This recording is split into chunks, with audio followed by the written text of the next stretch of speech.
सर्वेभ्यः नमस्कारः। अद्य महाशिवरात्रि शुभदिनमस्ति। तत् पुरस्कृत्य सर्वेभ्यः शुभाशयाः। अद्य अनुज वाल्मीकि महोदयः अष्टाङ्गग्रन्थात् दिनचर्या अध्यायस्य उपरि इदानीम् उपन्यासं दास्यन्ति।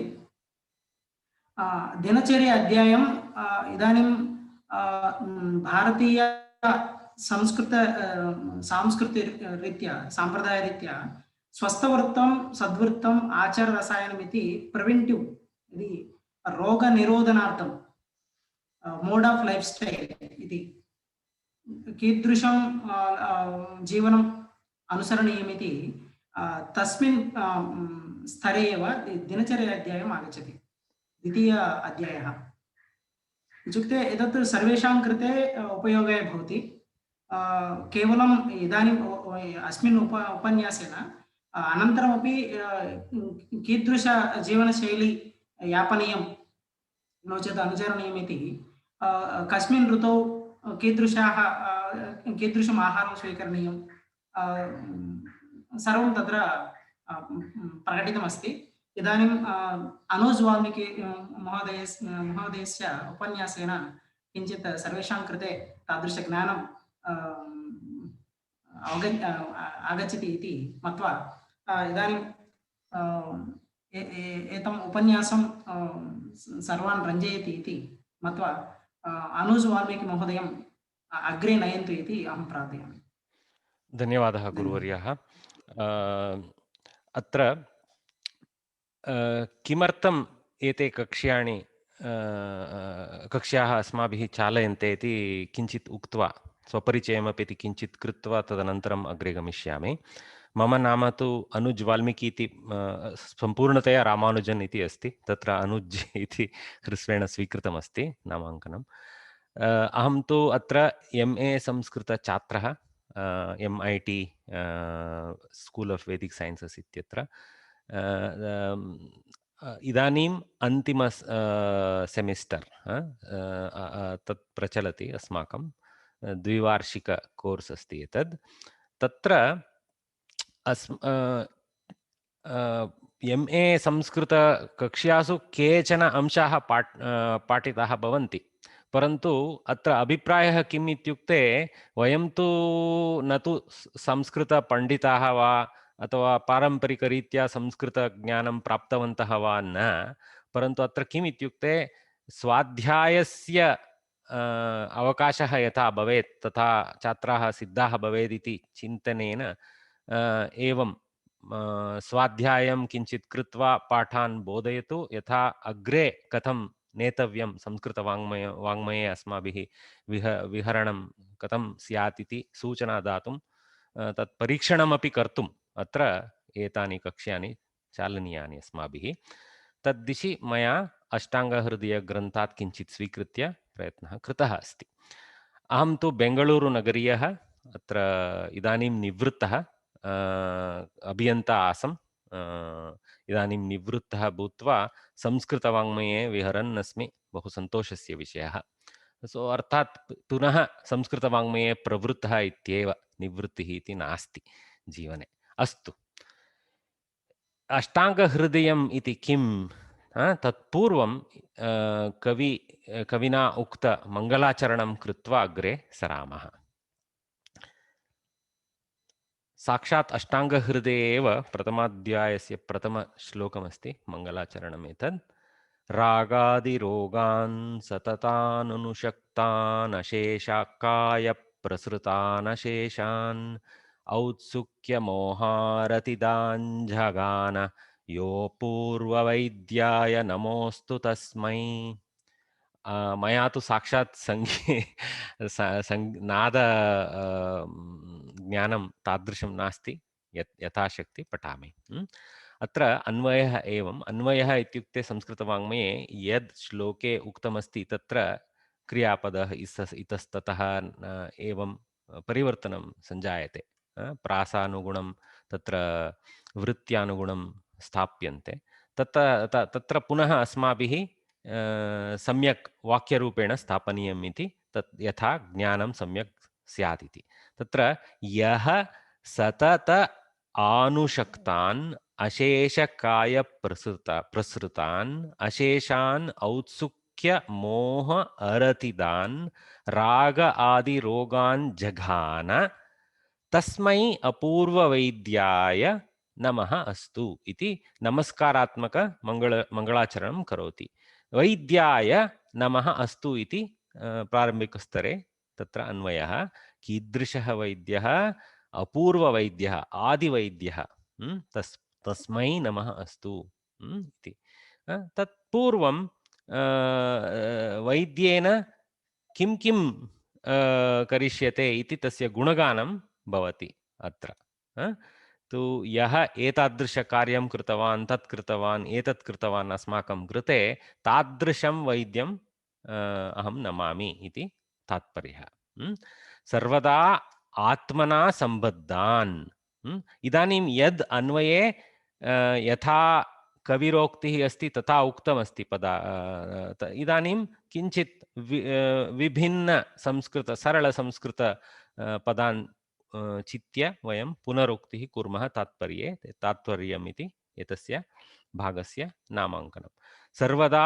आत्मना सम्बद्धान् सर्वशरीरेषु सर्वत्र च उपस्थितान् ये दोषाः उत्सुकताम् अथवा उद्वेगं मोहम् अथवा विमूढतां दुःखम् अथवा पीडां च जनयन्ति तान् राग द्वेष आदि रोगान् च यः नाशं करोति तो तादृशवैद्यः यः एतादृश बाधान् नाशं करोति तस्मै आदिवैद्याय नमः अस्तु इति कविः आदेः भिषजः आदि वैद्यस्य नमस्कारात्मकेन मङ्गलश्लोकेन ग्रन्थस्य आरम्भं करोति एवं सो आङ्ग्ले अपि लिखितमस्ति एतत्तु प्राप्स्यते इदानीं पठनीयमिति नास्ति तस्य भागस्य तु इदानीं ग्रन्थस्य अन्ते प्रवेशात् प्राक् किञ्चित् आयुर्वेदशास्त्रस्य परिचयः किञ्चित् बहु उपरितनस्थानेन किञ्चित् द्रक्ष्यामः तस्य किमस्ति तत्र पारिभाषिकसंज्ञाः के सन्ति इति ज्ञातुं तु अत्र यथा संस्कृतवाङ्मये सर्वसिद्धमस्ति सर्वस्य कृते लक्षणकथनं श्लोकेषु सुभाषितेषु भवति एव तथा एवम् उक्तमस्ति आयुर्वेदस्य विषये अनेन पुरुषो यस्माद् आयुर्विदन्ति वेत्ति च तस्मान्मुनिवरेरेष आयुर्वेद इति स्मृतः इति नामाङ्कनस्य विवरणम् आयुरस्मिन् विद्यते अनेन वा इति आयुर्वेदः इति अन्य उक्तिः अपि वर्तते स्वास्थ्यरक्षणं रोगनिवारणम् आयुर्वर्धनम् इत्यादि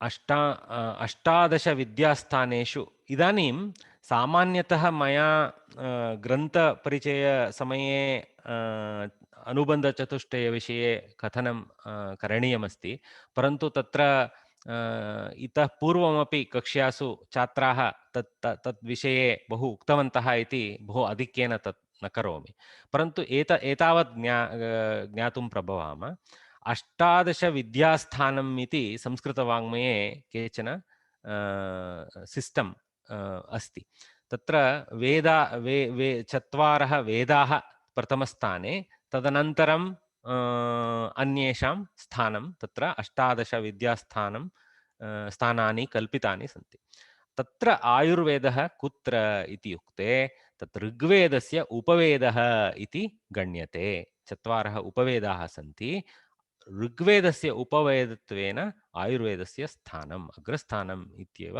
वक्तुं शक्नुमः आयुः चतुर्विधः हितायुः अहितायुः सुखायुः दुःखायुः इति गण्यते आयुर्वेदक्षेत्रे तु रोगरहितजीवनं सुखायुः यस्य जीवनं रोगरहितं सः एव सुखायुः, तादृशः आयुः एव सुखायुः। विपरीतं तद्विपरीतं यत्र रोगराहित्यं नास्ति तद्विपरीतं दुःखायुः। सर्वभूतहिते रतस्य हितायुः। यद्यपि एकः सुखायुः भवेत्, सः हितायुः अपि भवेत् इति सूचना। न केवलं स्वस्य स्वास्थ्यरक्षणं तस्य लक्ष्यं स्यात्, अन्येषां हितकार्यमपि स्यात् तस्य लक्षणं, तदा एव हितायुः इत्यपि कथितुं शक्नुमः। सर्वभूतहिते रतस्य हितायुः। केचन वदन्ति अथर्ववेदस्य उपवेद इति, केचन ऋग्वेदस्य इति, तत्र भिन्नमतानि सन्ति। शीतल पाटिल महोदया उक्तवती तत्र किञ्चित् भिन्नभिन्नमतानि सन्ति। स्यात् नाम चिन्ता नास्ति, उपवेदः इति स्वीकुर्मः, साक्षात् ऋग्वेदस्य इति तत्र कथनेन किमपि स्पेशल् इण्डिकेशन् नास्ति। सर्वभूतहिते रतस्य हितायुः, अन्येषां कृते अपि, न केवलम् अन्यमानवानां, सर्वभूतानाम् इति बहु मुख्यमस्ति। विरोधे अहितायुः, यः सर्वदा स्वार्थाय जीवति तस्य अहितायुः इत्येव कथनं, वेस्टेड् लैफ्। अष्टाङ्गाः, इदानीं आयुर्वेदे अष्टाङ्गाः के इति, तत्र भिन्नभिन्नरीत्या रोगनिवारणं कथं करणीयम् इति एकस्य एकभागस्य प्राधान्यं वर्तते। तत्र शल्यम् इत्यत्र सर्जरी, मिड्वैफरी, बर्थिङ्ग्, दोस् थिङ्ग्स्, शल्यम् इति। शालाक्यम् इति you can call it ear, nose, throat related stuff, dentistry, ophthalmology, those related to shalakyam. Okay. Kaya chikitsa, general medicine, body medicine, like that. Bhuta vidya, psychiatry. Kaumara bhrityam, pediatrics. Maybe the spelling is not accurate there. So Kaumara bhrityam. Then Agada tantram, toxicology. Because in the ancient India, Puratana Kale, तत्र अटवी वनस्थलाः बहु आसीदिति बहु important आसीत् टाक्सिकालजि। अगधतन्त्रं केवलम् आहारस्वीकारेण न, सर्प एतादृश दंशनेन यद् टाक्सिसिटी भवति तादृशरीत्या अपि। रसायनतन्त्रं, यू कैन कॉल इट जीरियाट्रिक्स, आयुषः वर्धनं कथं स्यात् इति। तत्र वाजीकरणतन्त्रं, sexology. So everything, you can see the completeness of Ayurveda. So vividha bhinna dishyam gacchati. Na kevalam kinchit mardanam evam ityeva na. Sarvatra tasya prasaktihi bhavati eva. पुनः इतोपि आयुर्वेद परिचयः कुर्मः। के मौलिकसिद्धान्ताः आयुर्वेदे इति जानीमः। मूलसिद्धान्तः के इति। लोकपुरुषसिद्धान्तः इति एकः सिद्धान्तः। These are not independent siddhantas, they overlap. One aspect overlaps with another aspect in different areas. So this is one type of classification of the techniques they use. Loka Purusha Siddhantah. Lokah Purushah, the whole and the individual, this kind of thing. Prakritihi yata vayuragnyadi sattva-raja tamo gunaihi yuktah tata purusho api. Vayam tu प्रकृति भिन्नाः न, अस्माकं देहः प्रकृति भिन्नः न, प्रकृत्यात् एव देहः उत्पन्नः, अतः प्रकृतौ यथा सत्व रज तमो गुणाः वर्तन्ते तथा एव अस्माकं शरीरे अपि पुरुषे अपि, पुरुषे इत्यत्र शरीरम् इति स्वीकर्तव्यम् अस्माभिः। वयं जानीमः शरीरं पुरुषः भिन्न अंशाः इति, परन्तु तत्र पुरुषः इति सूचितमस्ति। सत्वरज तमो गुणैः युक्तः भवामः इति। त्रिदोषसिद्धान्तः अत्र बहु प्रधानः एतद्। आयुर्वेदक्षेत्रे अस्मासु वातः, पित्तं, कफः इति त्रीणि दोषाणि इति उच्यन्ते। अत्र दोषाः इति उच्यन्ते, परन्तु दोषाः कदा भविष्यन्ति? यदा समा प्रमाणेन न भवन्ति तदा एव दोषः इति। अन्यथा वातः पित्तं कफः च अति आवश्यकः सर्वदा वर्तते एव। तदनन्तरं पञ्चभौतिकसिद्धान्तः इत्यपि अस्ति। तत्र प्रकृतौ यथा आकाशः, वायुः, अग्निः, जलं, पृथिवी इति अंशाः, पञ्चभूत अंशाः सन्ति। ते अंशाः यथा सत्त्वरजतमोगुणाः अनुवर्तन्ते, एते अपि अस्मासु अनुवर्तन्ते इति कथनं। षड्रससिद्धान्तः पुनः यथा प्रकृतौ रसाः भवन्ति तथा अस्मासु अपि मधुरः, अम्लः, लवणः, तिक्तः, कटुः, कषायः. So these tastes are critical even in medicinal treatment. Okay, so the tongue plays a very important role, you can say. तदनन्तरं सामान्यविशेषसिद्धान्तः इति दोषवर्धनं सामान्येन ह्रासं विशेषेण. That means the techniques used use a technique of increasing something or decreasing something. So balancing, to bring back the balancing of the doshas. Vata dosha, pitta dosha, kapha doshanam samana ritya yatha syat tat दोषवर्धनं यत्र न्यूनमस्ति न्यूनमात्रेण अस्ति तत्र वर्धनं स्यात्, यत्र अधिकमात्रेण अस्ति तत्र ह्रासं स्यात् इति विविधरीत्या ट्रीट्मेंट भवति। तो एवं लोकपुरुषसिद्धान्तः, त्रिदोषसिद्धान्तः, पञ्चभौतिकसिद्धान्तः, षड्रससिद्धान्तः अपि च सामान्यविशेषसिद्धान्तः इति मौलिकसिद्धान्ताः पञ्चविध। पुनः किञ्चित् आयुर्वेदपरिचयः। दोषसामान्यम् अरोगता, रोगः तु दोषवैषम्यम् इति उच्यते। इक्विलिब्रियम् एंड इम्बालेन्स् रिलेटेड, साम्यं वैषम्यम् इति एतत्तु जानीमः एव। समदोषः समाग्निः च समधातुमलक्रिया प्रसन्न आत्म इन्द्रियमनाः स्वस्थ इति अभिधीयते। कः स्वस्थः, कः रोगरहितः, कः स्वस्थः इति? यस्य त्रिदोषाः समानमात्रेण भवन्ति, समदोषः। समाग्निः, यस्य अग्निः, अत्र देहे भिन्नभिन्नरीत्या अग्नि अथवा तेजसः अंशाः सन्ति इति। प्राणाग्निः, जठराग्निः इत्यादि। समाग्निः तदपि बैलेंस भवेत्। समधातु, धातु इत्यत्र मज्जा इत्यादि। समधातु मलक्रिया, एक्स्क्रीटरी एक्शंस। प्रसन्न आत्म इंद्रिय मनाः, यस्य आत्मा, his internal soul, his organs and mind are in happy state, प्रसन्नः, एतत् सर्वं स्यात्, तद् सः एव स्वस्थः। दर्शन स्पर्शन इदानीं कथं वैद्यः रोगस्य विषये अन्वेषणं करोति इति विषये उक्तमस्ति। दर्शन स्पर्शन प्रश्नैः परीक्षे तच्च रोगिणं रोगं निदान प्राग्रूप लक्षण उपशय आप्तिभिः संप्राप्तिः। तो the darshana by observation.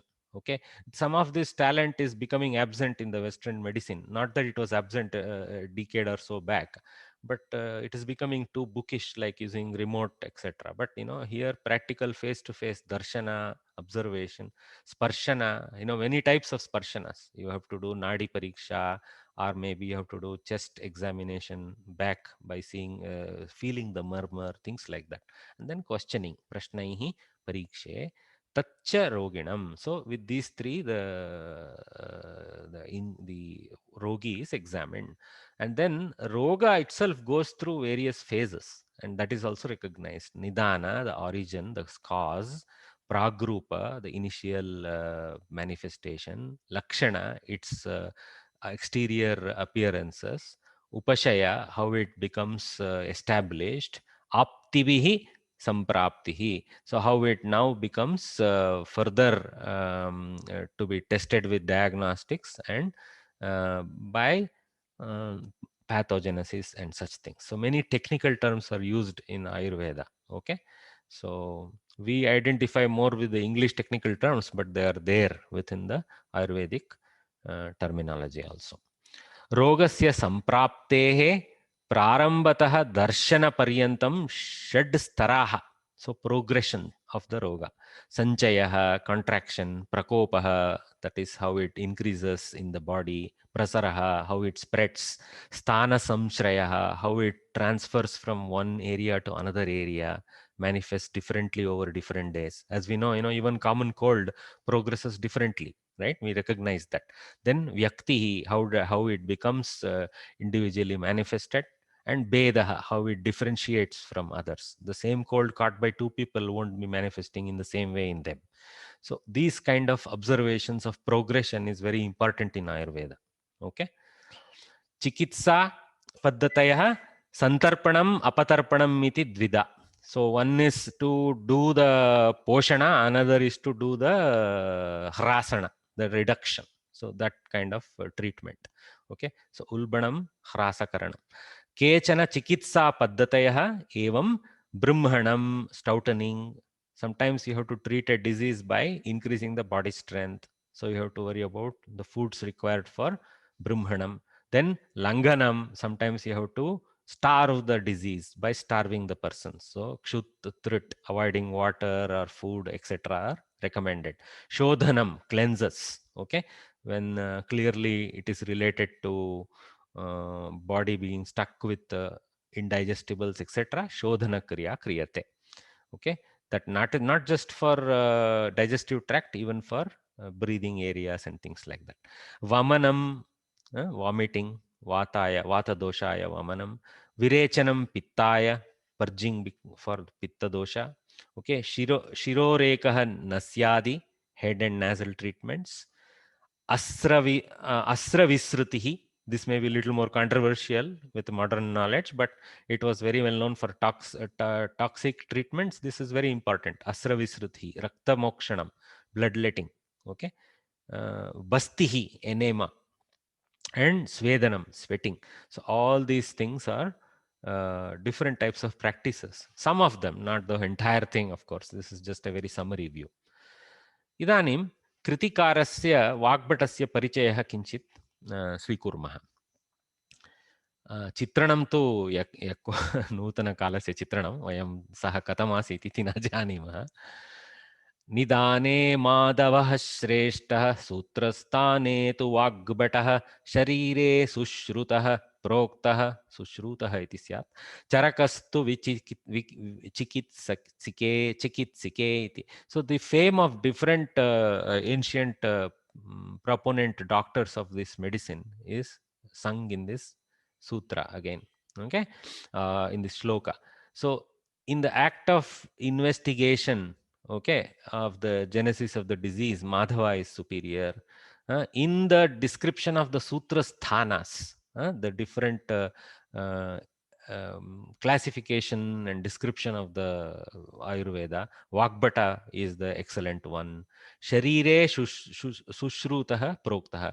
Sutrasthana is one of the initial aspects of Ayurveda. Then Sharira related, in generic body treatment, Sushruta is the one told us, the famous one.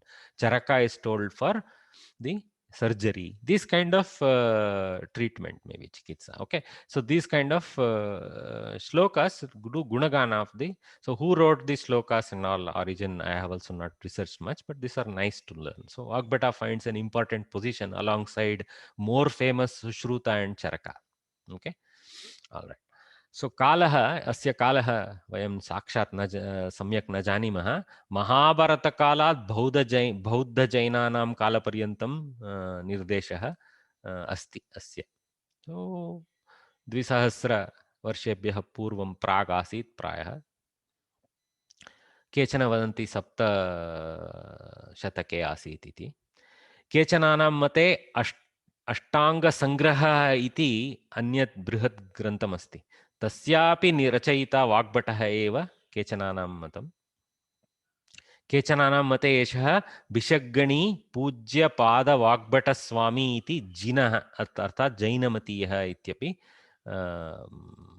मतमस्ति.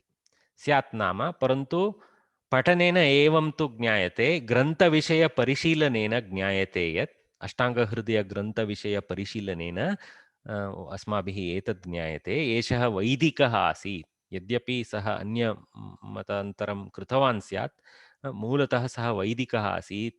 यद्यपि बौद्धमतस्य उत्तुङ्गतायाः कारणात् बुद्धस्य तारादेव्याः च वर्णनं स्तुतिः च क्रियते अनेन भिन्नस्थले इति उक्तिः। अस्तु, इदानीं ग्रन्थपरिचयः किञ्चित् स्वीकुर्मः। ग्रन्थे किं किम् अस्ति इति, कियत् बृहदस्ति इति। संस्कृतवाङ्मये सर्वत्र बृहद्रीत्या कृतवन्तः, किं बहु प्रयत्नेन लिखितवन्तः इत्येव वक्तव्यम्। 20,000 अध्यायाः, 120 chapters, आसन्न 7,500 गद्यपद्यश्लोकाः, so 7,500 or 7,500 7,500 गद्यपद्य बहु आधिक्येन पद्यानि पद्यश्लोकाः एव, केचन अत्र तत्र गद्यसूचनाः अपि मिलन्ति। 6 स्थानानि: सूत्रस्थानं, शरीरस्थानं, निदानस्थानं, चिकित्सितस्थानं, कल्पसिद्धिस्थानं, उत्तरस्थानम् इति. The grantha is divided into these kind of 6 segments. You can say, you can call it as major above the chapter classification. Okay. Then प्रसिद्ध व्याख्यानानि अपि सन्ति। न केवलम् अस्य मूलग्रन्थस्य प्राप्तिः अस्माभिः, बहु सम्यक् पुरातनकाले एव व्याख्यानानि अपि सन्ति। हेमाद्रिः इत्यस्य हेमाद्रेः आयुर्वेदरसायनटीका इति, अपि च अरुणदत्तः इत्यस्य सर्वाङ्गसुन्दरा इति टीका, एतौ द्वौ बहु प्रसिद्धे टीका इति स्त्रीलिङ्गे। अध्यायस्य संगतिः अथवा विषयानुबन्धः किम् इति मया अग्रे अपि किञ्चित् उक्तमासीत्। तत्र न केवलं शास्त्रस्य अथवा ग्रन्थस्य, अपि च प्रत्येकस्मिन् अध्यायस्य किञ्चित् लिङ्क् भवेत् पूर्वतन अध्यायात् साकम्, अपि च ग्रन्थे अस्य पोजिशन् किमस्ति इति। सामान्यतया ग्रन्थकाराः प्रथमसूत्रे अथवा प्रथमवाक्ये किञ्चित् अनुबन्धस्य विषये कथनं कृत्वा अग्रे सरन्ति. They say something about what is that they are going to talk about, and little bit sometimes about why, and then proceed. So that paddhati is seen here also in this grantha. So he starts with this sentence: Athato dinacharyaadhyayam vyakhyasyaamah itiha smahurat Atreyadayo Maharshayah. So the Atreya and other Maharshis, they told so, and that's how I start the Vyakhyana of this section. Like this, the Kavi is stating, Vagbhata is stating, Gadya Sutrametat Sangati Vakyam iti Vadamaha. Okay. Atreya Bharadvajadayah Maharshayah Anukampaya evam dinacharya vishaye uktavantaha iti तस्यैव प्रतिपादनम् अहं कुर्वन् अस्मि इति च कविः लिखति. Usually it is very traditional for a author of the Sanskrit Vangmaya not to overclaim his contribution in the Grantha. So he first rests the knowledge as something that he obtained from Purvajas, and he is just recombining the information with a little few here there new points. That's how he sets out. So the same way, this Kavi, even for the chapter heading, he sets out indicating that. Dinasya charya iti dinacharya. So ekasmin dine kim kim asmabhihi karaniyam charanam tatham kadam syat dinasya iti charya. Acharanam. Arogya hitaya asmabhihi pratidinam kramashah kim kartavyam iti suchana diyate asmin अध्याये. न केवलम् अत्र एव दिनचर्या विषये उक्तम् इति नास्ति, प्राधान्येन केचन अंशाः अत्र दिनचर्या विषये संगृहीताः इति दिनचर्या इति नामधेयं दत्तमस्ति. ग्रन्थे यत्र कुत्रापि दिनचर्या विषये सूचना मिलति एव. तेषां सङ्ग्रहः पुनः कृत्वा बृहद् किमपि दिनचर्याविषये वक्तुं प्रभवामः। न केवलम् अस्मिन् ग्रन्थे चरकसंहितायामपि दिनचर्याविषये उक्तमस्ति, प्रायः भिन्न अंशः तत्रापि मिलन्ति। So that's what it is. तो प्रथम श्लोकस्य किमपि उक्तमस्ति अत्र, स्वस्मिन् स्थितः, स्वस्मिन् स्थितः इति, सम्यक् अमितवर्य। ब्राह्ममुहूर्ते उत्थानम् इत्येन, दिनचर्या तु सर्वदा निद्रा अनन्तरं सूर्योदयात् प्रागेव उत्थानात् प्रारभते किल, तु तथा एव अत्रापि सूत्रमपि ब्राह्ममुहूर्ते उत्थानम् इत्यनेन, एतस्य नामधेयं तु मया दत्तमस्ति सूत्रस्य, एवमस्ति ब्राह्ममुहूर्ते उत्थानम् इति विषयप्रामुख्यतायाः सूचना स्वीकृत्य नामधेयं दत्तमस्ति। तत्तु कविना न कृतं, मया दत्तमस्ति। ब्राह्मे मुहूर्ते उत्तिष्ठेत् स्वस्थो रक्षार्थमायुषः। सो आयुषः रक्षार्थं अपि द्वितीयपादमस्ति, क्षम्यतां। शरीरचिन्ता निर्वर्त्य कृतशौचविधिस्ततः। उत्थानं तदनन्तरं किञ्चित् करणीयम् एतदपि सूचना मिलति अत्र। पुरुषः स्वस्य दीर्घायुषः प्राप्त्यर्थं रक्षणार्थं च प्रातःकाले ब्राह्मे मुहूर्ते एव निद्रां समाप्य उत्तिष्ठेत्. He may get up in a particular muhurta called Brahma Muhurta. Okay. तदनन्तरं शरीरचिन्ता इत्यनेन उषः पानं प्रातः जलसेवनं कृत्वा मूत्रमलविसर्जनादि जीर्ण अजीर्ण निरूपणम् इति उच्यते। तत् शारीरिककार्यं करणीयम् इति आदेशः, कार्याणि करणीयानि इति आदेशः। शौचविधिः इत्यनेन दन्तधावनं, मुखप्रक्षालनं, स्नानम् इत्यादीनां करणं। तो किमेतत् ब्राह्ममुहूर्तम् इत्यपि अग्रे मया पाठ्यते। ब्राह्ममुहूर्तः इत्युक्ते, अथवा पुल्लिङ्गे अपि नपुंसकलिङ्गे अपि श्रूयते तत् ब्राह्ममुहूर्तं, मुहूर्तः इति। ब्राह्मे मुहूर्ते बुध्येत धर्मार्थौ चानुचिन्तयेत इति मनुस्मृत्योः इति उक्तमस्ति। तो ब्राह्मे मुहूर्ते एव बुध्येत अथवा उत्तिष्ठेत, धर्मार्थौ च अनुचिन्तयेत, उत्तिष्ठनानन्तरं धर्मस्य अर्थस्य विषये चिन्ता स्यात् इति।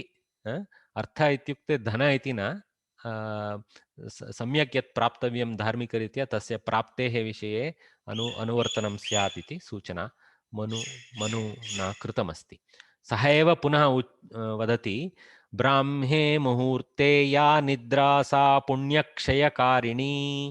यः ब्राह्ममुहूर्त परमपि निद्राम् अनुवर्तति, न उत्थानं न करोति, तस्य पुण्यक्षयं भवति। सा निद्रा पुण्यक्षयकारिणी इति सूचना तेन दत्तमस्ति।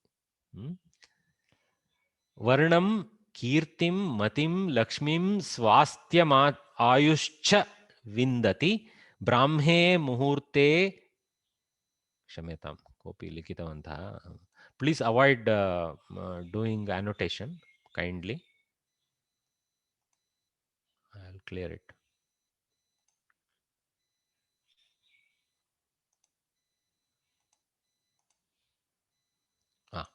अस्तु नाम, ओके। तो वर्णं कीर्तिं मतिं लक्ष्मीं स्वास्थ्यमायुश्च विन्दति ब्राह्मे मुहूर्ते संजाग्रच्छ्रियं वा पंकजं यथा। So different, this is from Vaishajya Sara. Okay, so what all benefits are there from Brahma Muhurta Utthana? Okay, so they obtain good things. Lot of good things are described here. Little bit probably always, there is a utpreksha bhava in the kavi. Okay, but importantly for us, swasthya and ayush are the important things. So okay, so the health and good healthy longevity, these two are derived from Brahme Muhurte Sanjagrasya. I mean, one who gets up in the Brahme Muhurte, Shriyam va Pankajam Yata. The way that this one, I loved it particularly, how Upama Alankara is used to bring us to a practical understanding of something Gahana.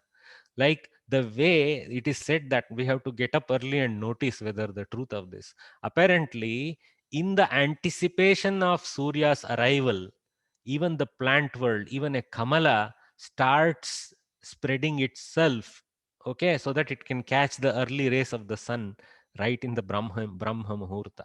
So how do they know? Right? See how they know. Their bio clock is better than ours. We have lost the talent. So like Pankaja, how it gets up in the Brahma Muhurta, we also have to get up like that. Huh? So it's the first time I even learned that lotuses actually bloom at such early time. Hmm? Anyway, so what are these muhurtas? Pratidinam evam trimshat मुहूर्तानि मुहूर्ताः अथवा मुहूर्तानि सन्ति. सो रुद्रमुहूर्तात् समुद्रमुहूर्तपर्यन्तं तत्र ब्रह्ममुहूर्त अथवा ब्राह्ममुहूर्त is one slot before the last muhurta. So generally, if we take 6 o'clock, if we take equatorially placed, 6 o'clock is the early morning sunrise, right? So 48 minutes before sunrise is Samudram Muhurta, and before that is Brahma Muhurta. So we have to get up, obviously, not at the end of it, at the beginning of that Muhurta. So 4:24 or 4:30 could be a good wake up time, is what is advised. Of course, depending on the actual sunrise. In certain areas in winter, the sunrise is later, then accordingly you have to adjust. So 30 segments of 48 minutes. Okay. भगिन्या घटिका इति ह्यः प्रायः महोदयेन पद्मनाभमहोदयेन घटिका इति विषयं किञ्चित् उक्तमासीत् प्रायः. तो घटिकाद्वयम् एव मुहूर्तम् इति उच्यते. 24 minute segment, 2 of them. अस्तु नाम. So now we know Kala Jnana, which is part of Jyotisha, is critical for every other Shastra. That is why we say in Samskrita Vangmaye, Yatkimapi Shastram Anya Shastranaham Adharikritya eva agre gantum shaknoti. Nasti Shastram etat bhinnam anyaihi iti nasti Samskrita Vangmaye. तदनन्तरं किम् इति वाग्भटेन सूचना दीयते. दन्तधावन विषये सूचना दीयते.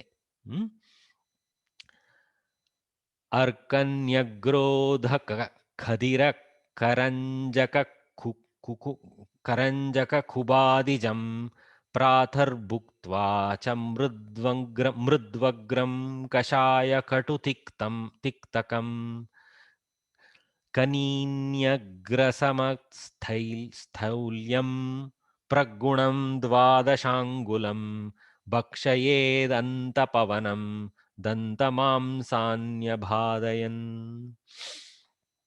तो कथं प्रातःकाले दन्तधावनं करणीयम् इति विशदतया उक्तमस्ति.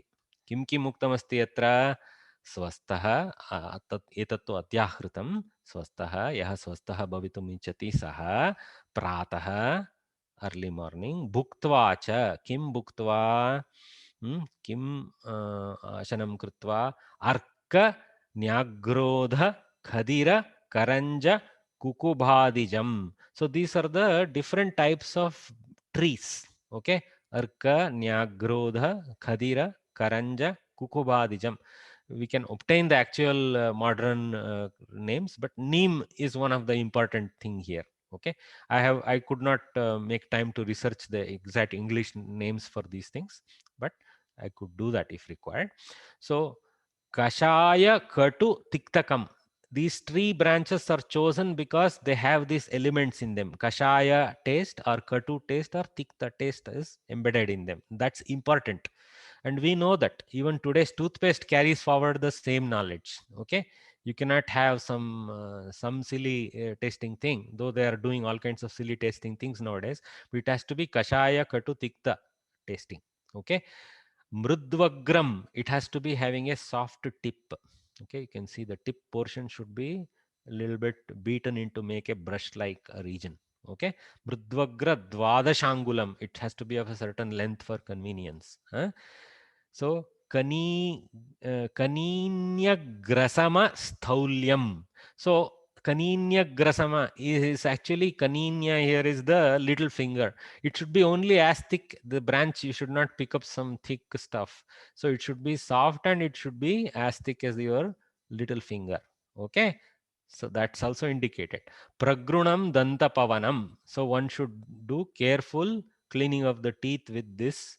Okay. Danta mamsani abhadayan bhakshayet. See, this last one is also very important. Danta mamsani abhadayan, without troubling the flesh part holding the teeth. Danta mamsa. Okay, the gums. So that is also very clearly indicated. Okay, it is clearly known that we should not overbrush the danta mamsa. Then bhakshayet. See, it's not necessary that you just brush and throw. Some of these tricks are good enough for chewing, because the rasa is also important. So it has its own prakriya involved in entering the saliva and going in a little bit, etc. So bhakshayet is indicated. So we have to not only do dhavana, we should do bhakshana. Very clearly indicated. काष्ठं भक्षयेत् अर्थात् काष्ठेन शुचिकार्यं कुर्यात् इति अपि स्वीकर्तुं शक्नुमः। किञ्चित् वा भक्षणमपि स्यात् तत्र। केचन काष्ठाः भक्षणयोग्याः अपि एतत् जानीमः। अस्तु वा? अग्रे गमिष्यामः। बहु पाठनीयमस्ति इति किञ्चित् वेगेन गच्छामि। अन्तिम कालावकाशे किञ्चित् प्रश्नावकाशः अपि यथा शक्यते तथा करणीयमपि तत् करोमि। तो तदनन्तरं अत्र बिन्दुः एकं, वाग्भटेन केवलं किं करणीयम् इति उच्यते, केन करणीयं, कथं करणीयं, केन न करणीयं, वर्ज्यं, केन वर्ज्यं, who should not do it. Also he carefully explains wherever it is necessary. So it's very comprehensive way of teaching, okay, in segments. तो सः वदति, नद्यादजीर्णवमथुश्वासकासज्वरार्दिति तृष्णास्य पाकः हृन्नेत्रशिरः कर्णामयी च तत्. Okay, so who should not do is also indicated by him. तो अन्वयः एवं अजीर्ण वमथु श्वास कास ज्वर आर्दिति. So actually this paddhati what I have used is a little bit to help us modern inability of getting the full samasapada without needing this. So this hyphenation is a technique where we separate the pratipadikas of the samasapada so that we can kind of more easily absorb it. So ajirna vamathu shwasa kasa jvara arditi trishna asyapaka hrit netra shirah karnamayi cha tat tantakashtam na adyat iti. Na adyat iti तत्रैव उक्तमस्ति, तत् अन्ते स्थापितमस्ति अन्वये. अद्यात् इत्युक्ते निर्देशः, न भक्षेत् इति. कः अजीर्णः, यस्य वमन कार्यं चलति, one who is in a vomiting state, etc. So one by one we will see this slowly. Ajirna rogi, vamana rogi, okay, one who is having vomiting disease. Shwasa rogi, one who has breathing difficulties. Kasa rogi, one who has cough. Jvari, one who has fever. Vata piditaha, one who is afflicted with a vata dosha. Trishna rogi, one who is afflicted with some kind of, you cannot just call it as thirst for water, you can call it a different types of thirst. Okay, also. Asyapaki, one who has mukapaka rogi, like, having blisters, etc. in the mouth. Okay. Hridaya rogi, one who has heart disease. Netra rogi, one who has an eye infection. Shira rogi, one who has another type of infection of the head. Okay. Karnamayi, one who has Shotrendriya Rogagrasta. So, okay, one who has ear related infections. So, generally face is given a lot of importance. If there are any facial infections, then you should not indulge in this kind of thing excessively, perhaps. Maybe light water wash is recommended rather than going through such difficult Dhavana Kriya. दन्तकाष्ठं दन्तधावने न योजयेत् एतादृशः इति सूचना। अस्तु वा? अत्र गुरुवर्येण किमपि उक्तमस्ति, लिङ्क् किमपि दत्तमस्ति। धन्यवादः गुरुवर्यः। अक्ष्णोः अञ्जनलेपनम् एतत् मुखप्रक्षालनात् नन्तरम् अक्ष्णोः रक्षणाय किं कर्तव्यम् इति न केवलं प्रतिदिनं अपि च दीर्घकालनैरन्तर्येण किमपि कर्तव्यम् इत्यपि सूचना अत्र मिलति। सौवीरमञ्जनं नित्यं हितमक्ष्णोस्ततो भजेत् चक्षुस्तेजोमयं तस्य विशेषात् श्लेष्मतो भयं योजयेत् सप्तरात्रेऽस्मात् श्रावणार्थं rasanjanam. Now this you may see what is this odd thing where one shloka and then one more line is borrowed. So this is quite traditional. When the kavis put things in the shlokas, they have to follow certain vritti, but sometimes description need to cross this vritti. So sometimes one pada or one half of the next shloka is borrowed back to give the explanation. Okay, so you can understand otherwise also, but it becomes more useful. So sometimes we study this way. We take 1.5 shlokas, sometimes we take 3-4 shlokas together and study. Okay, so that is technique. Astu vivaranam evam tatah dantaprakshalananantaram tatah ityatra पूर्वं यत् करणीयमासीत् तत् कृत्वा सौवीरम् इति नामकम् अञ्जनं भजेत् यतः यस्मात् तत् नित्यम् अक्ष्णोः हितं भवति.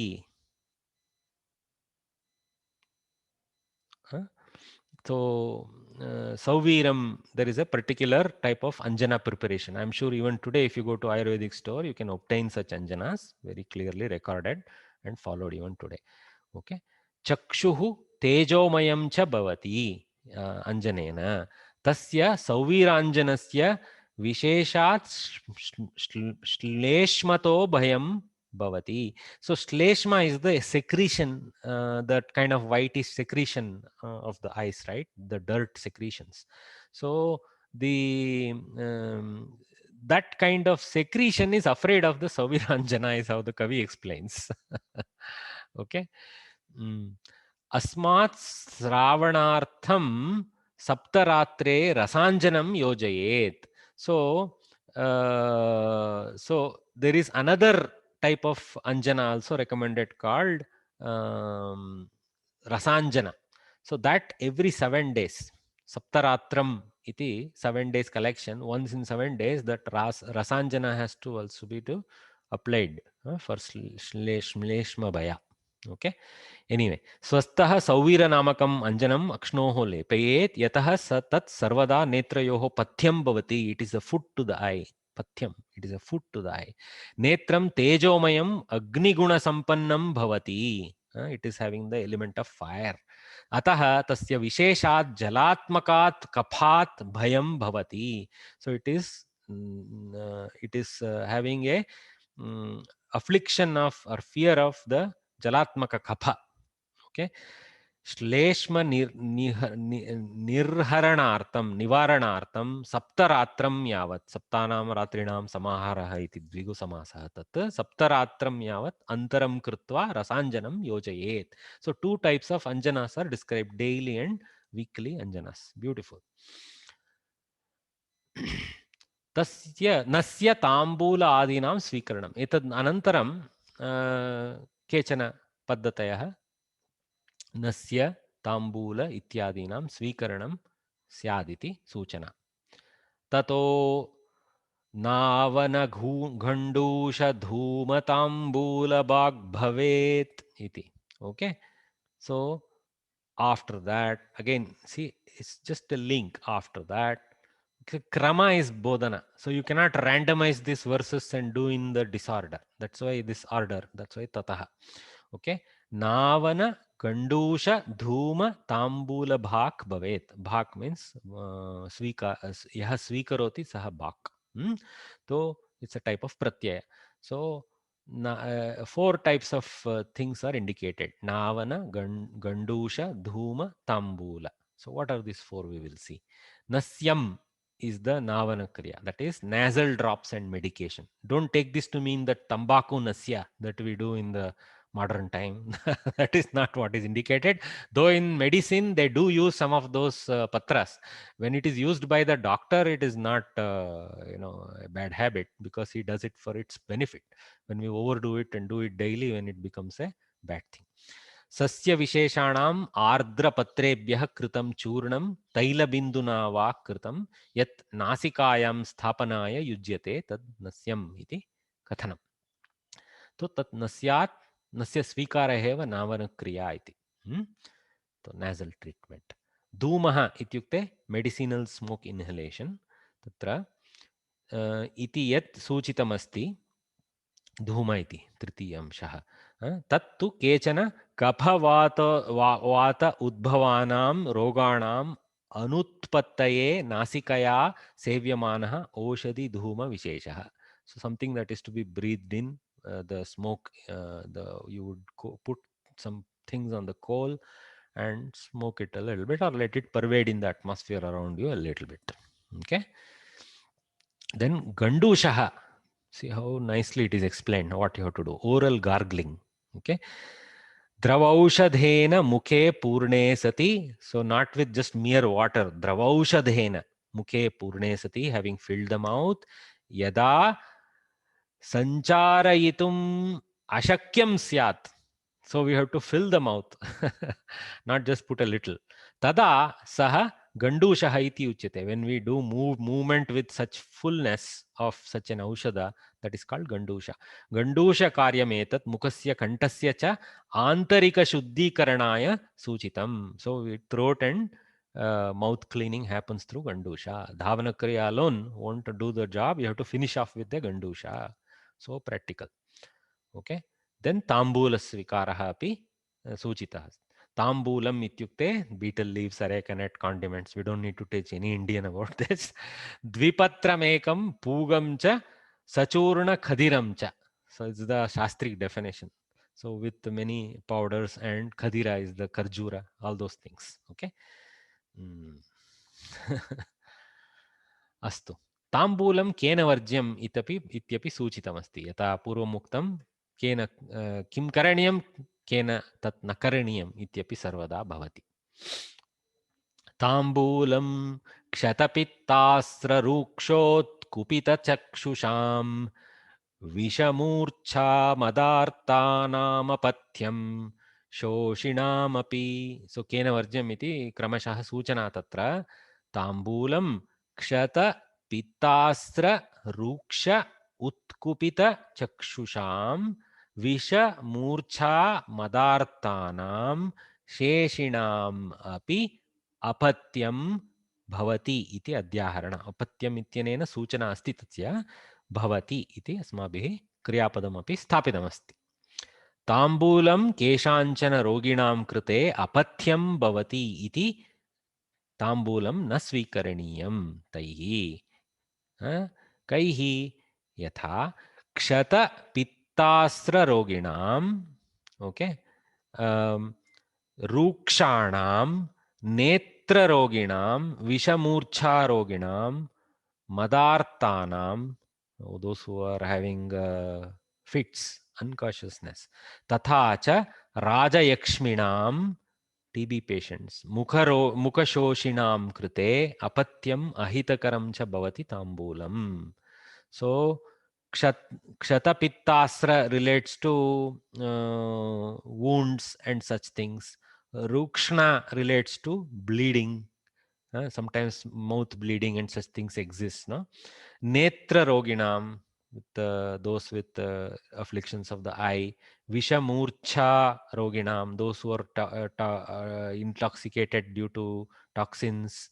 Those who have fits related. See, murcha and madartha are all kind of related there. Okay. Unconsciousness. Raja Yakshmi. Okay. So this is TB. So that is Kshaya Roga.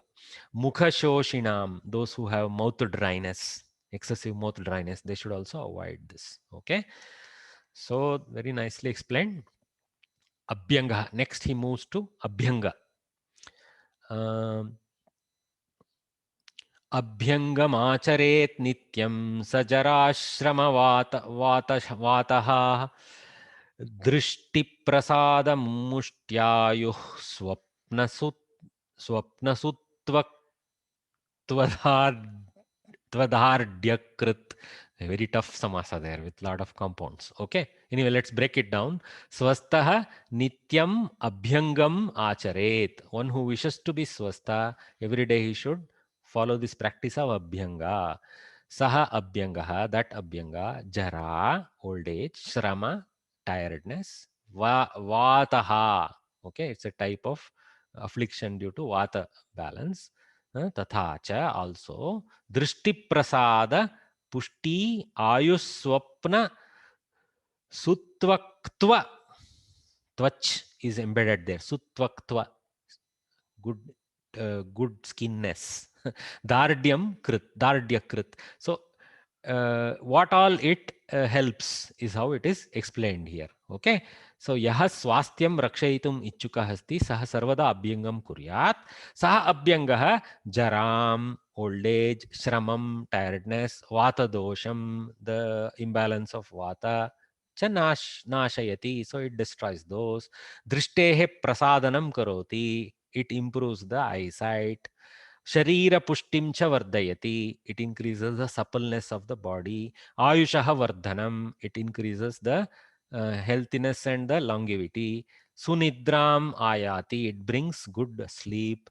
Tvachaha saundaratam vardhayati, so it increases the saundarya of the tvak. That is the sutvaktvam, is the tvachaha saundarata. Sharira dhardyam, that is just indicated by dhardyam by the Kavi. Chakaroti abhyangaha, so lot of benefits. Okay, medicinal oil massage is how we can call it in English. Of course, it's not any random massage. There is a particular way in which it's done. As we know, this paddhati still remains. केचन माताः सन्ति ये शिशूनाम् अभ्यङ्गं कथं करणीयम् इति सम्यक् जानन्ति, ते आगत्य एव कुर्वन्ति, यः कोऽपि कर्तुं न शक्नुवन्ति. अभ्यङ्गः कथं करणीयं केन च वर्ज्यम् इति अत्र सूचितमस्ति. यथा सर्वदा भवति, शिरश्रवणपादेषु तं विशेषेण शीलयेत्, वर्ज्यो अभ्यङ्गः कफग्रस्तकृतसंश्रुध्यजीर्णिभिः. So almost we can understand, the sutra is reasonably straightforward here.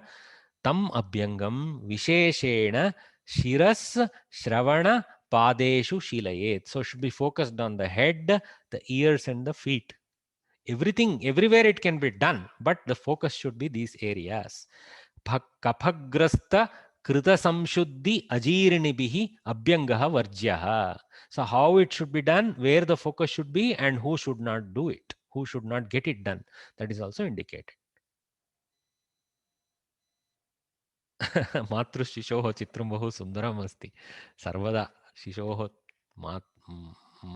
मातृशिशोः चित्रणं सर्वदा ह्लाददायकं भवति भगिनि.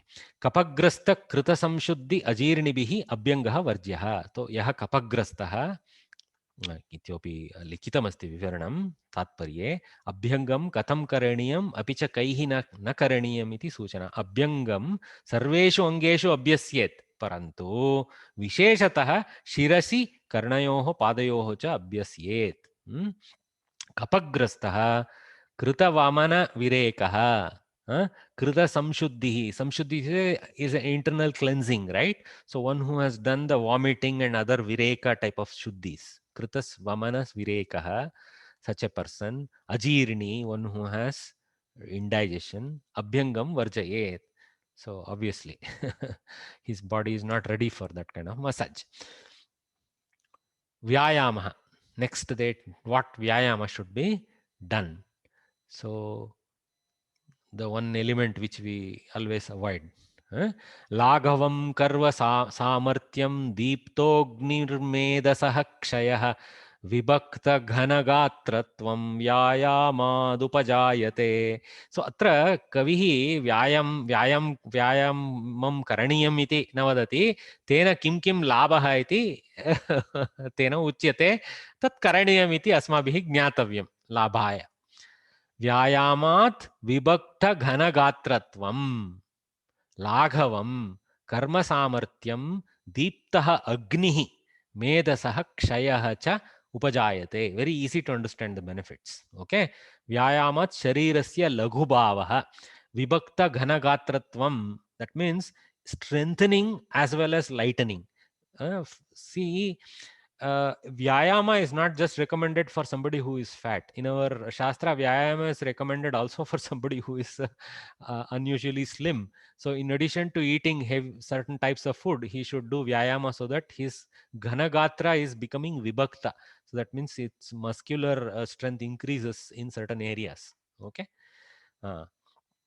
Karyakarana samarthyam, karma samarthyam ityukte, then we become able to do work easily once we do Vyayama.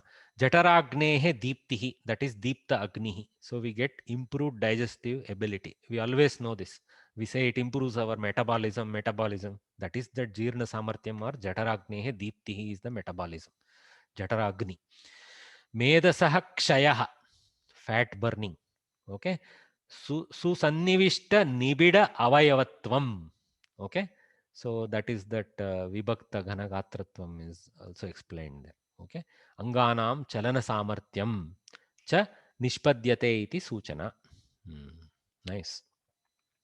Vyayamah kena varjyah ityapi suchana yatha कृतमस्ति अन्यत्र अत्रापि वातपित्तामयी बालो वृद्धोर्जी अजीर्णी च तं त्यजेत्. सो वातपित्तदोषी बालः व्रुद्धः अजीर्णी च तं त्यजेत् इति. सो यः वातपित्त आमयी बालः अजीर्णी वृद्धः च तं व्यायामं त्यजेत् इति सूचना. वातपित्तयोः आमयः इत्युक्ते वातवान् पित्तवान् च, one who is afflicted with the vata and pitta doshas. Balaha, very young person, should not do. When his bone and muscular development is not complete, one should not force kids to go into unnecessary vyayama. Their normal krida kriya is sufficient for them. They don't need vyayama. Vayasi cha vruddhaha, one who is of certain advanced age. I wish to think that I already belong there when it comes to vyayama. Yaha ajirni, जीर्णशक्ति विहीनः यः सः न कुर्यात्. एते सर्वे व्यायामं वर्जयेयुः. अहम् इतोपि 15 निमेषाणि यावत् अग्रे गत्वा तदनन्तरं विरामं स्वीकरोमि प्रश्नानां कृते. केन कथं च व्यायामः करणीयः इत्यपि पृथक् सूचना दत्तमस्ति. अर्धशक्त्या निषेव्यस्तु बलिभिः स्निग्धभोजिभिः शीतकाले वसन्ते च मन्दमेव ततोऽन्यदा. So when, how intensely, etc. it should be done, by whom it should be definitely done, this kind of indication. शीतकाले वसन्ते च बलिभिः स्निग्धभोजिभिः तु अर्धशक्त्या व्यायामः निषेव्यः ततः अन्यदा मन्दम् एव निषेव्यः इति सूचना. निषेव्यः इति एकवारम् उक्तमस्ति. अस्माभिः अन्यस्मिन् पादे अपि तस्य अनुवर्तनं क्रियते.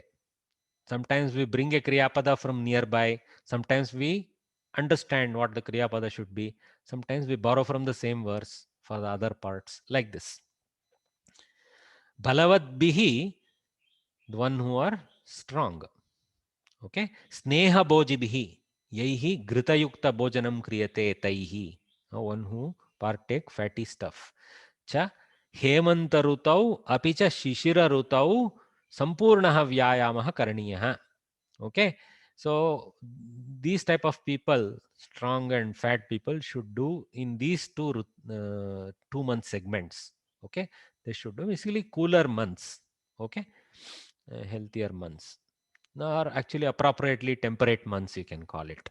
Anyaihi alpashaktya eva karaniyah. By others who are not fat or things like that, who are normal, they should also do, but they don't have to do it, overdo it. Alpa shaktya eva karaniyah. Api cha अन्यस्मिन् ऋतौ, in the other ऋतुस्, अल्पमात्रं व्यायामः mandam cha karaniyah iti सूचना. So everyone should do it. Some people should do it in moderation. Some people should do it in a complete sense. In some seasons, it should be done fully. In some seasons, it should be done with moderation. So both time and people division are shown in one sutra by this Kavi.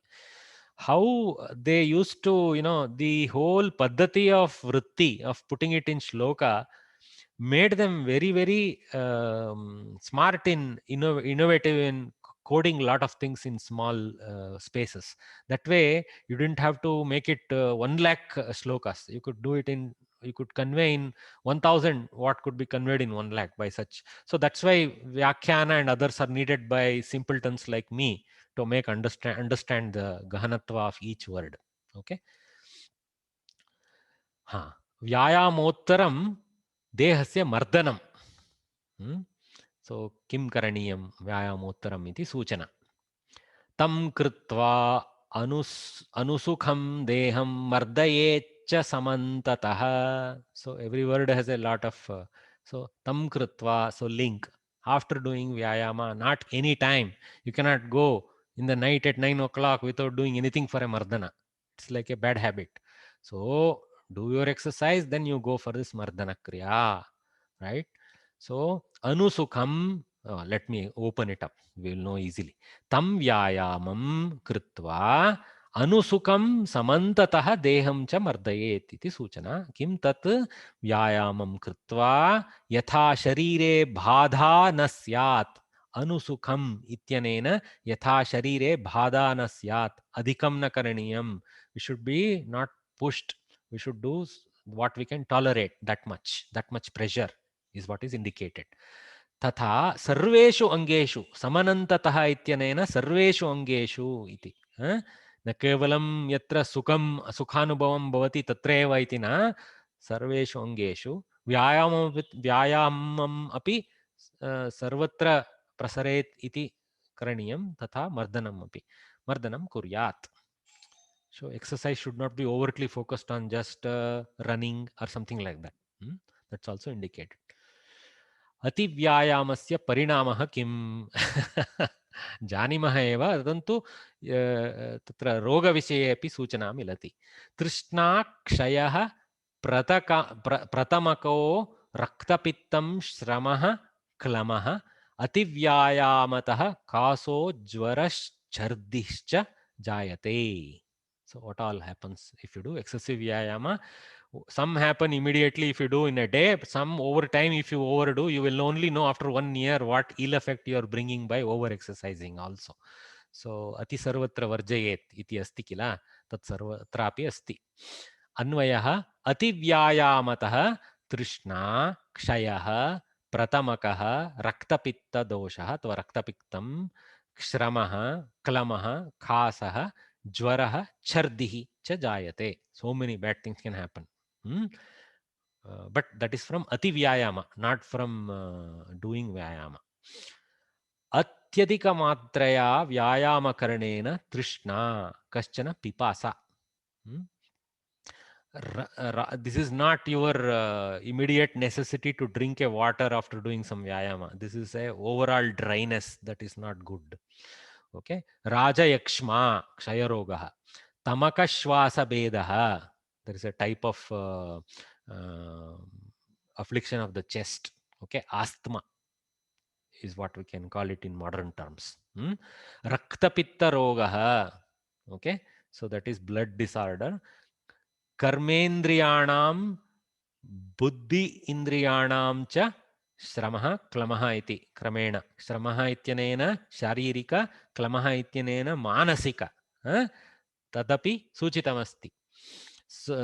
व्याख्यायां सूचितमस्ति, साक्षात् तत्र अस्ति वा क्लमः इति. श्रमः क्लमः इति सूत्रे अस्ति किल.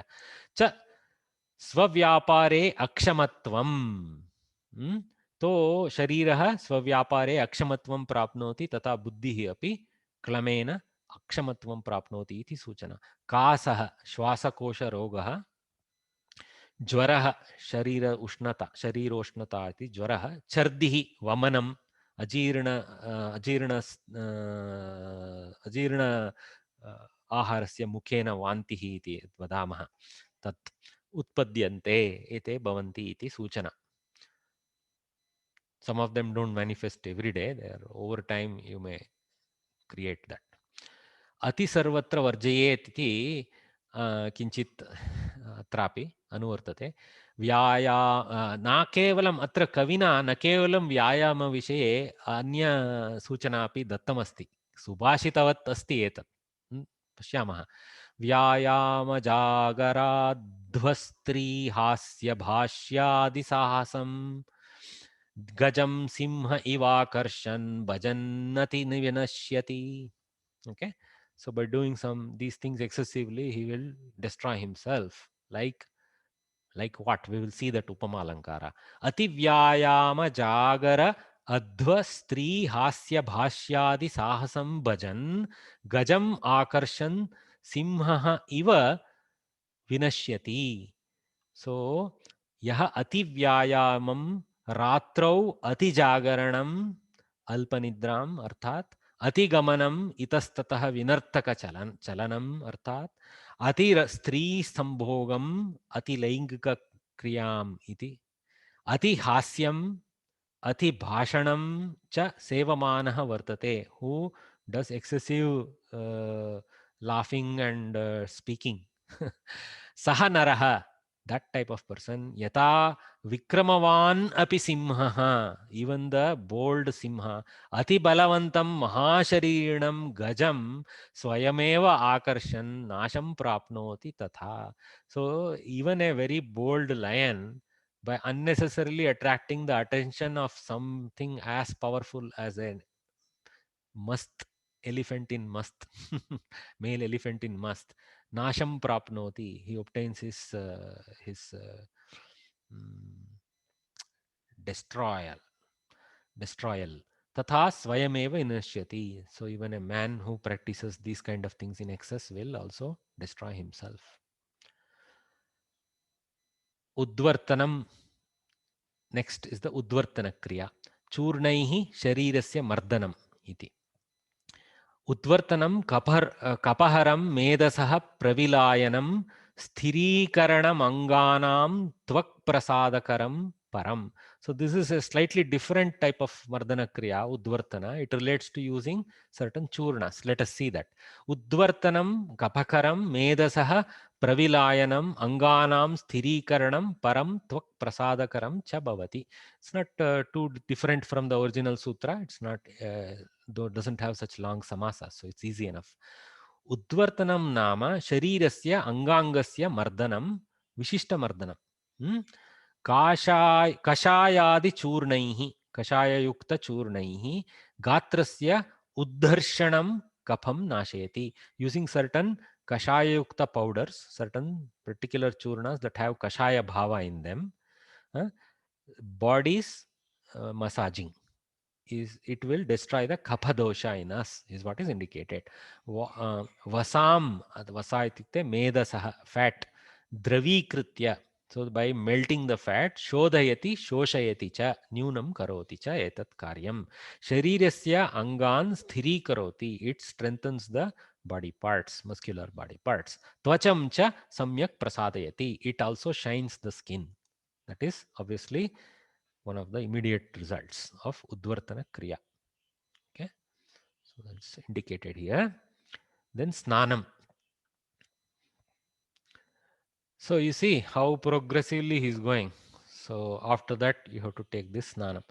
Deepanam vrishyamayushyam snanamurja balapradam kandu malashramasveda tandrat trid daha papmajit. Okay, little difficult there. Triddaha papmajit iti suchana. Snanam, deepanam, vrisham, ayushyam, urja balapradam, kandu malashramasveda tandra triddaha papmajit. bhavati. So snana, what are the benefits of snana? He's not trying to describe, but he's trying to know what we should do snana. He's telling what are the benefits by which he indicates we should do snana kriya. So what are the benefits? Shariragrehe deepanam puštikarakam. So shariragnehe, kshamyatam, agrehena, shariragnehe. So the act of doing snana will lighten up the agni. So it kindles the agni of the body, the different agnis of the body. Puštikarakam. Shukravardhanam.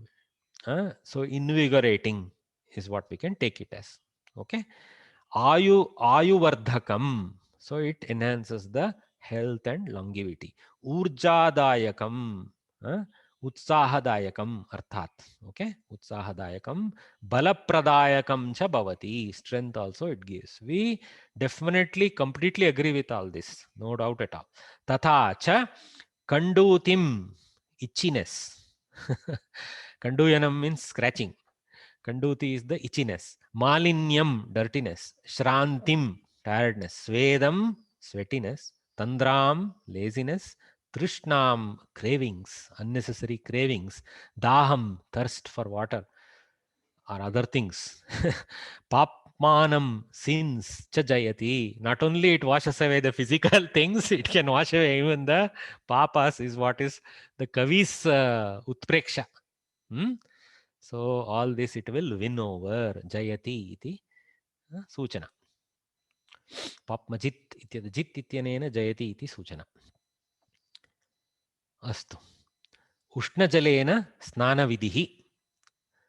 जापानीय हिमवानराः उष्णजलाशये यथा स्वीकुर्वन्ति तथा ते मुखम् अन्ते न स्थापयन्ति. पश्यामः. उष्णाम्बुनादः अधः कायस्य परिषेको बलावहः तेनैव तत्तु माङ्गस्य balahritkesh-chakshusam. Okay, so today we have become slaves of this Ushna Jalasnana. Here in Ayurveda, it is not contraindicated, but certain aspects of it is contraindicated and certain aspects of it is advised.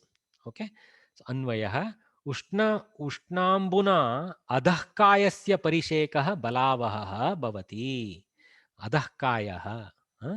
तेन उष्णाम्बुना एव तु उत्तमांगस्य केशचक्षुंषि बलहृत् भवति. Whereas it increases the strength of the lower body, such a thing for the upper body is a wrong thing. It's explained very clearly by the Kavi. Ushna Granthakara, Kavi, not just Kavi, he is the Vaidya. Ushna Jalena Grivayaha Adhobhagasya Parishekah Balavardakah Bhavati. So neck and down, or our shoulder and down, this is fine. Parantu Ushna Jalena Uttamangasya, head and neck and above, artat shirasaha parishekah keshanam chakshushoho va balahrit bhavati. It steals the strength of the parts above. Nakariniyah tat iti suchana. So very clear. Actually, observation of animals which have kept the body samskaras, because nature has given them the shakti not to overuse their brain for certain things, go with instinct. We have to learn back those instincts from them. It's very clear. Snanam kena varjyam, by whom it should be avoided. Snanamardita netrasya karnarogati sarishu Adhmanapinasarjirna bhukta vatsu chaggarhitam. So banned for who all?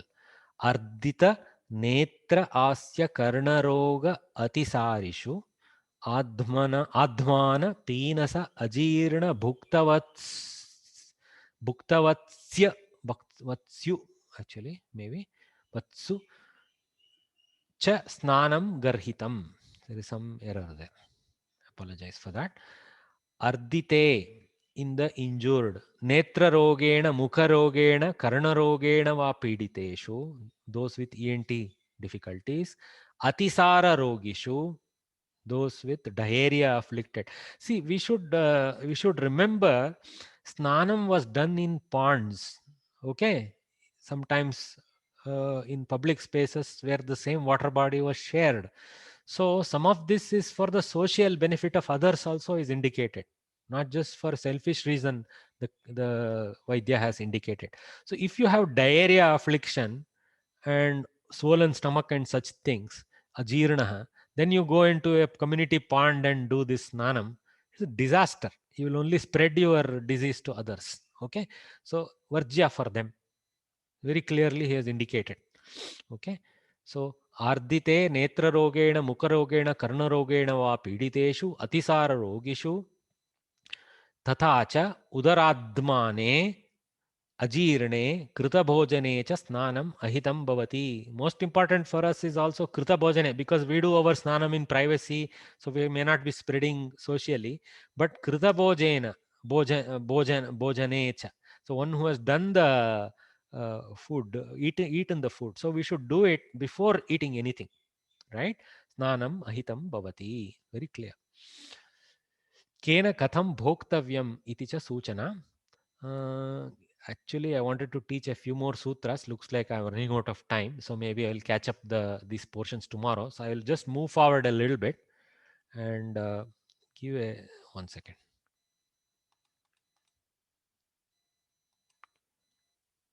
Okay, it goes on, and a few subhashitaras also included.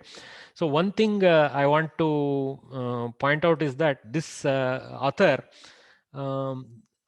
of this grantha is not, it's a little bit controversial. So some people say there is a Vagbhata too who has done certain additional insertions also. Is very clear to the those who do deep study of this grantha. I also found a little bit of this even in this chapter. So we are going to come across this in the second lecture. I'm going to come across that. Right in the middle, about 10, 12 generic subhashitas are dropped in, which are not necessarily related to Dinacharya. Okay. Maybe original Kavi had this paddhati. He would spread the subhashitas all along in his granthas, and some belong to this chapter also as usual. Fine. But it's very clear that sometimes a second authorship's hand becomes apparent when such sudden change of subject happens. We see that in different kritis.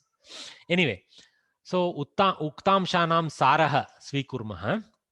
Atra mangalacharanam पठितम् अस्माभिः आयुर्वेदशास्त्रपरिचयः किञ्चित् प्राप्तं कृतिकारस्य परिचयः ग्रन्थपरिचयः अपि किञ्चित् प्राप्तम् अध्यायस्य ध्येयः अपि ज्ञात्यं दिनचर्या इत्यस्य तत्र दिनचर्या इत्यस्य विषये ब्राह्ममुहूर्ते उत्थानं दन्तधावनं नेत्रपालनं नस्यताम्बूलादिस्वीकारः अभ्यङ्गः व्यायामः शरीरमर्दनम् उद्वर्तनं स्नानं भोजन विषये मया न उक्तं समयाभावेन तत् श्वः अनुवर्तयिष्यामि एतत् सर्वं ज्ञातम् इतोपि अस्ति अर्धभागमेव एतत् अध्यायस्य तत्र एते सुभाषितानि न पाठितानि परन्तु केचन सुभाषितानि एवं धर्मसुखस्य भक्ति मैत्री पापकर्माणि के भूतहितचिन्तनं कथं स्यात् अतिथिसत्कारः कथं स्यात् एतत् सर्वमपि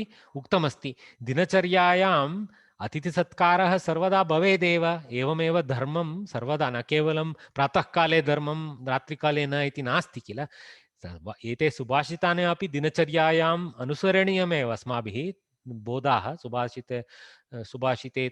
सुभाषितेषु दत्तबोधाः सर्वत्र सर्वदा आचरणीयः इति तद् दिनचर्यायामपि अन्तर्भवति एव नास्ति इति न अनुवर्तते किम् इतोपि केचन सुभाषितानि अपि च दिनचर्यायाः इतोपि निर्देशाः भवन्ति ते अपि ज्ञातव्याः सन्ति तो एवम् इदानीं केचन प्रश्नाः अस्ति चेत् पृच्छन्तु यथाशक्ति उत्तरं दातुं प्रयत्नं करोमि सर्वं ज्ञातम् इति मन्ये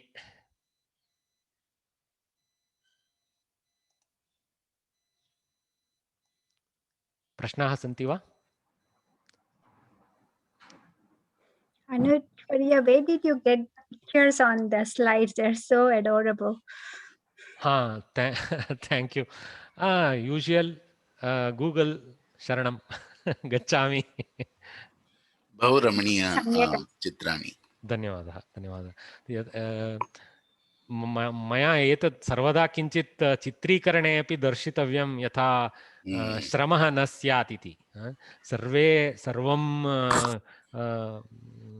भाषणेन एव न जानन्ति किल, चित्रणे अपि किञ्चित् ज्ञानं भवति इति तत् स्थापितमस्ति। धन्यवादः।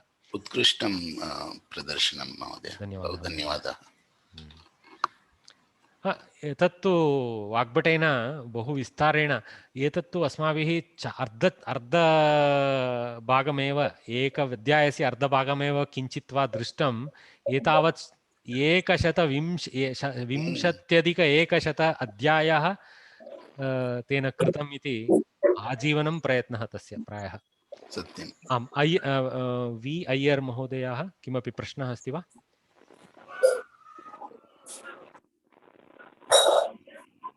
नास्ति। अस्तु तर्हि धन्यवादः महोदय। धन्यवादः महोदय। अत्र केवलं न अस्माकं संस्थायाः अन्यछात्राः अपि च भवन्तः सर्वे बहिःप्रदेशात् अन्य संस्थायात् आगतवन्तः इति अस्माकं सन्तोषस्य विषयः। अस्माकम् उत्तेजनाय प्रोत्साहदानाय भवद्भिः प्रयत्नेन आगतवन्तः इति धन्यार्पणं क्रियते मया। अस्तु तर्हि मङ्गलश्लोकेन समाप्तिः। अत्र चित्रपट पीपीटी प्रेषयिष्यामि ईमेल् माध्यमेन तत्र गूगल् ड्रैव् मध्ये कुत्रापि स्थापयित्वा श्वः अपरभागः पाठ्यते, तदनन्तरं सर्वं प्रेषयिष्यामि महोदय। अवश्येन प्रेषयिष्यामि। धन्यवादः। गुरुर्ब्रह्मा गुरुर्विष्णुः गुरुदेवो महेश्वरः, गुरुः साक्षात् परं ब्रह्म, तस्मै श्रीगुरवे नमः। ओम तत्सत्। धन्यवादाः। नमो नमः। बहु धन्यवादाः। धन्यवादः। धन्यवादः धन्यवादः महोदय। धन्यवादाः। बहु सम्यक् पाठयति महोदय। अहम् अत्यन्त आनन्देन तत्र कुर्मः महोदय। धन्यवादः अश्विनी भगिनी। भवती अपि अग्रे संस्कृतवाङ्मये प्रवेशं कृत्वा MA एवं करोतु। मया अस्माभिः बहु लाभाय अभवत् एतत् सर्वम्।